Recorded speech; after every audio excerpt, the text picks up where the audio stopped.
মেরে না এমন ঠান্ডা করে দেবো তোমাকে, বুঝতে পারবে তখন। ওই আই মিস ইউ। আরে সকালে খেয়েছো কি? আই মিস ইউ টু, সকালে কি খেয়েছো? আমি সকালে কিছু খাইনি। কি হবে?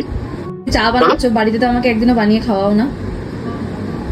হ্যাঁ, তার বাড়িতে তোমার কাজ। কি অসভ্য, আমি কি তোমাদের বাড়িতে চা করার জন্য এসেছি? তুমি আমার জন্য চা করে এসেছো? হ্যাঁ নিকো পুষু। আমাকে কোক খাইয়েছি এবার যাতে টেস্ট করতে পারি। ভালো হয়েছে যে চা বানালে কিরকম হয় বুঝতে পারছো তো? ঠান্ডা ঠান্ডা আছে গো, বাইরে ঠান্ডা আছে, ভালো আছে। দেখো পর্দাটা কিরম ভাবে নড়ছে, বাবারে বাবারে। জিনা মহাল মেরা তেরে বিনা। এবার তুমি শোনাও। কি অসভ্য, আমার মামাকে বোকা বানানোর চেষ্টা করে।